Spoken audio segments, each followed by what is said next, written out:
जय हिंद प्यारे बच्चों। आशा करता हूं कि आप सभी स्वस्थ होंगे, मुस्कुरा रहे होंगे और एग्जाम की तैयारी बेहतरीन ढंग से कर रहे होंगे। आज के इस क्लास में हम लोग पढ़ने वाले हैं संधि। ठीक, तो हम बेहतरीन ढंग से संधि पढ़ने का प्रयास करेंगे और आप सभी को बता देना चाहता हूं कि मैं ऐसा ट्रिक आपको बताऊंगा यहाँ पे कि जिससे कि आप बहुत ही कम समय में यानी कि चंद पलों में आप पहचान जाएंगे कौन सा स्वर संधि है, कौन सा व्यंजन संधि है और कौन सा विसर्ग संधि है। तो चलिए शुरुआत करते हैं और सबसे पहले जानते हैं कि आखिर संधि क्या होता है। ठीक, तो संधि को परिभाषित करेंगे वो भी बेहतरीन तरीका से और परिभाषित करने के साथ साथ आगे की तरफ हम बढ़ते चलेंगे। ठीक है, तो ये आपके सामने रहा संधि। तो देखिए सबसे पहले जानिए संधि। ठीक है, तो देखिए होता क्या है कि दो निकटवर्ती वर्णों के परस्पर मेल, क्या दो निकटवर्ती वर्णों के परस्पर मेल से जो विकार या परिवर्तन होता है। ठीक है ना, दो वर्णों, ठीक, दो वर्णों के परस्पर मेल से जो विकार या परिवर्तन होता है वह संधि कहलाता है। ठीक, संधि का शाब्दिक अर्थ होता है, संधि शब्द का जो अर्थ होता है वह है मेल या जोड़। संधि मतलब मेल या जोड़। ठीक है ना, तो देखिए फिर से इसको दोहरा लीजिए, दो वर्णों के परस्पर मेल से जो विकार उत्पन्न होता है या परिवर्तन होता है उसे संधि कहते हैं। ठीक, संधि शब्द का अर्थ होता है मेल या जोड़। जैसे यहाँ पे देख लीजिए, हिम प्लस आलय बन के होगा हिमालय, हिम प्लस आलय मिलके क्या होगा बाबू, हिमालय होगा। मही प्लस इंद्र मिलके हो जाएगा महेंद्र। ठीक, तो यहाँ पे दो वर्णों का मेल हो रहा है, दो वर्णों के मेल से एक विकार उत्पन्न हो रहा है यानी कि एक नए शब्द का निर्माण हो रहा है। जैसे यहाँ पे हिमालय हुआ, यहाँ पे महेंद्र हुआ। तो अगर इस प्रकार की घटनाएं घटित हो रही है तो उसे कहते हैं संधि। ठीक, फिर से आइए चीजों को दोहरा लिया जाए, दो निकटवर्ती वर्णों के परस्पर मेल से जो विकार या परिवर्तन होता है वह संधि कहलाता है। ठीक, संधि शब्द का अर्थ है मेल या जोड़। जैसे यहाँ पे हिम प्लस आलय हिमालय हुआ, मही प्लस इंद्र मिलके हो गया महेंद्र। ठीक, अब इसे आप लोग नोटबुक पे नोट कर लीजिए, यानी कि आप अपने कॉपी और पेन उठाइए और इसे बढ़िया से एक आप नोट्स बनाते हुए चलिए। ठीक, क्योंकि चीजों को लिखेंगे ना तो ही आपको नंबर मिलेगा। ठीक, जितना बेहतरीन ढंग से आप एग्जाम में लिखते हैं उतना ही आपको नंबर मिलेगा, केवल पढ़ने से कुछ होने वाला नहीं है। ठीक, तो चलिए कॉपी खोलिए और इसे आगे की तरफ लिखते चलिए वीडियो को पॉज करके। ठीक, चलिए अब देखते हैं बाबू संधि के भेद। ठीक है ना, संधि पता चल गया कि संधि किसे कहते हैं। अब हम लोग देखेंगे कि संधि के कितने भेद होते हैं। तो चलिए ये आपके सामने रहा संधि के भेद। देखिए संधि के तीन भेद होते हैं। संधि के कितने भेद होते हैं, तो संधि के तीन भेद होते हैं जो यहाँ पे आपके सामने है। पहला है बाबू स्वर संधि, पहला क्या है, स्वर संधि, और दूसरा है व्यंजन संधि और तीसरा है विसर्ग संधि। यानी कि संधि के कुल तीन भेद होते हैं। कितने भेद होते हैं, तो संधि के कुल तीन भेद होते हैं। पहला है स्वर संधि, दूसरा है व्यंजन संधि और तीसरा यहाँ पे है विसर्ग संधि। इसे आपको नोट करते हुए चलना है। देखिए एकदम डायग्राम के थ्रू आप लोग देखते चलिए, चीजों को याद करना एकदम आसान हो जाएगा। ठीक, तो ये हो गया बाबू स्वर संधि। अब देखिए यहाँ पे हम स्वर संधि के प्रकार को पढ़ेंगे। ठीक है ना, एक एक करके स्वर संधि, व्यंजन संधि और विसर्ग संधि को पढ़ेंगे, परंतु हम पहले स्टार्ट करते हैं कहाँ से, स्वर संधि। तो आपको बता देना चाहते हैं कि स्वर संधि 5 प्रकार के होते हैं। स्वर संधि कितने प्रकार के, तो स्वर संधि के 5 प्रकार होते हैं, यानी कि स्वर संधि के 5 भेद होते हैं। ठीक है, अब 5 भेद कौन सा होगा, तो दीर्घ संधि, गुण संधि, यण संधि, अयादि संधि और वृद्धि संधि। ठीक, दीर्घ संधि, गुण संधि, यण संधि, अयादि संधि और वृद्धि संधि। फिर से दोहरा लीजिए, ठीक है, दीर्घ संधि, गुण संधि, यण संधि, अयादि संधि और वृद्धि संधि। ये होता है स्वर संधि के 5 भेद।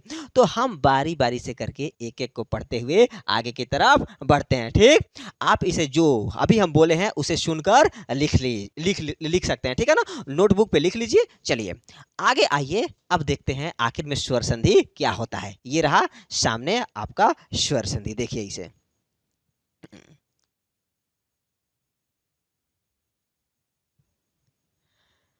चलिए देखते हैं स्वर संधि। ठीक है, तो देखिए स्वर संधि क्या होता है। दो स्वरों के मेल से होने वाले विकार या परिवर्तन, क्या, दो स्वरों के मेल से होने वाले विकार या परिवर्तन को स्वर संधि कहते हैं। वैसा संधि जिनमें दो स्वरों का मेल हो, क्या बाबू, वैसा संधि जिनमें केवल दो स्वरों का मेल हो उसे स्वर संधि कहते हैं। जैसे अ आ मिले, ठीक, चाहे यहाँ पे देखिए अ ई मिले, अ बड़ी ई मिले, आ ई मिले, ठीक है ना। तो अगर केवल स्वरों का मेल हो रहा है, ठीक है ना, यहाँ पे दिख रहा है ना, केवल स्वर है, ये भी स्वर, ये भी स्वर है, तो वैसा संधि जिनमें केवल स्वरों का मेल होता है उसे कहते हैं स्वर संधि। ठीक, पहचानने का तरीका क्या है, एकदम शॉर्टकट तरीका देख लीजिए, जिनमें स्वरों का मेल हो उसे स्वर संधि कहते हैं। ठीक, अब आइए यहाँ पे कुछ एग्जाम्पल देखिए। जैसे अ प्लस ई मिलके ए होता है, अ प्लस ई मिलके ए होता है, तो यहाँ पे देव प्लस इंद्र मिलके हो जाएगा देवेंद्र। जैसे यहाँ पे व में अ का मात्रा छिपा है और यहाँ पे ई है, तो अ प्लस ई मिलके यहाँ पे देखिए ना वे है ना, वे है, देवेंद्र में क्या है, वे है, तो वे में कौन मात्रा है, ए का मात्रा है, ठीक है ना। तो यहाँ पे हो गया देव प्लस इंद्र मिलके देवेंद्र। कैसे, तो देखिए अ प्लस ई मिलके होता है ए, ठीक।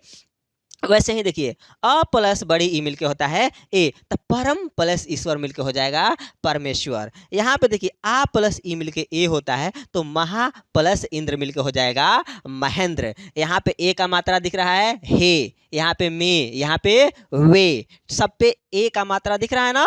तो अगर इस प्रकार की संधि होती है कि जिसमें दो समान, क्या, दो स्वर मिल रहे हैं, क्या, किस प्रकार की संधि बाबू, तो वैसा संधि जिनमें दो स्वरों का मेल होता है उसे कहते हैं स्वर संधि। क्या, वैसा संधि जिनमें दो स्वरों का मेल होता है उसे कहते हैं स्वर संधि। ठीक, इसका अन्य बहुत सारा यहाँ पे एग्जाम्पल आपको देखने को मिल जाएगा। देखिए आ प्लस ई दिख रहा है ना, सब में क्या है, स्वर मिल रहा है, अ प्लस उ स्वर मिल रहा है, अ प्लस उ स्वर, आ प्लस उ स्वर, आ प्लस उ स्वर। यानी कि अगर दो स्वरों का मेल से अगर कोई संधि होता है तो उसे कहते हैं बाबू स्वर संधि, याद रखिए, ठीक है ना। जैसे यहाँ पे देखिए रमा प्लस ईश रमेश, पर प्लस उपकार परोपकार, समुद्र प्लस उर्मी समुद्र उर्मी, महा प्लस उत्सव महोत्सव, और गंगा प्लस उर्मी होगा गंग गोर्मी। ठीक, तो ये जितने भी एग्जाम्पल है आप इसे नोटबुक पे लिखते चलिए ताकि आपको रिवाइज करने में आसानी हो। ठीक, और एग्जाम में आप अच्छा परफॉर्मेंस कर सकें। ठीक, तो चलिए यहाँ पे अन्य एग्जाम्पल और देख लेते हैं।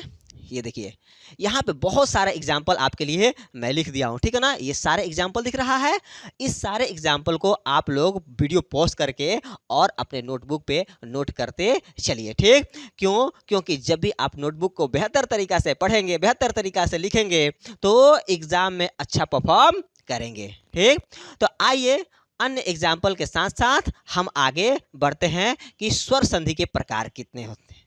ठीक है, स्वर संधि के प्रकार कौन कौन से हैं उनकी चर्चा करेंगे। ये सारे एग्जाम्पल आप लोग देखते चलिए और इसे आप लोग नोट करते चलिएगा। ठीक, क्योंकि मैं सारे एग्जाम्पल को अगर बताने लगूंगा तो वीडियो बहुत लंबा हो जाएगा, ठीक है ना। तो इसीलिए मैं यहाँ पे कुछ देर के लिए वीडियो पॉज किया हूँ, इस वीडियो को आप लोग भी पॉज कर लीजिएगा और पॉज करके आप लोग इसे नोटबुक पे लिख लेंगे, ठीक है ना। चलिए आगे देखते हैं, ये रहा। अब आइए बाबू स्वर संधि के प्रकार। अभी आपको बताए थे कि स्वर संधि के कितने प्रकार होते हैं, स्वर संधि के कुल 5 प्रकार होते हैं। कितने प्रकार, कुल 5 प्रकार होते हैं। ठीक है, तो जिसमें कि पहला है बाबू दीर्घ संधि। पहला कौन सा है, पहला है दीर्घ संधि। तो आइए दीर्घ संधि के बारे में चर्चा करते हैं। देखिए दो सजातीय स्वरों के बीच संधि होकर, दो सजातीय स्वरों, अब सजातीय स्वर मतलब क्या होता है, एक जाति के, जैसे अ प्लस अ, आ प्लस आ, ई प्लस ई, बड़ी ई प्लस बड़ी ई, उ प्लस उ, री प्लस री।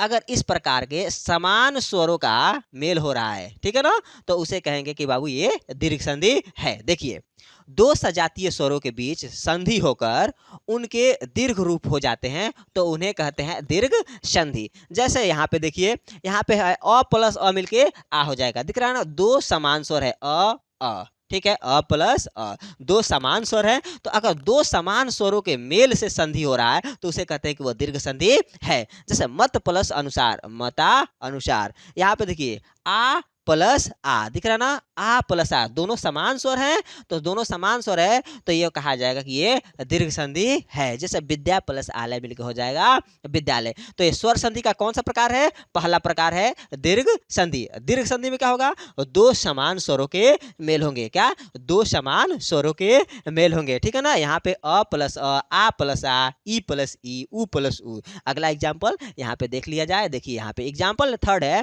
कि ई प्लस ई मिलकर होता है बड़ी ई, ठीक। तो कवि प्लस इंद्र मिलके हो जाएगा कविंद्र, ठीक। यहाँ पे उ प्लस उ मिलके होगा बड़ा उ। तो वधु प्लस उत्सव मिलके हो जाएगा वधुत्सव। यहाँ पे री प्लस री मिलके हो जाएगा री, यानी कि पितृ प्लस ऋण मिलके हो जाएगा पितृण, ठीक। तो अगर इस प्रकार का संधि होता है, यानी कि दो समान स्वरों के बीच संधि होता है, तो उसे कहेंगे कि वो दीर्घ संधि है।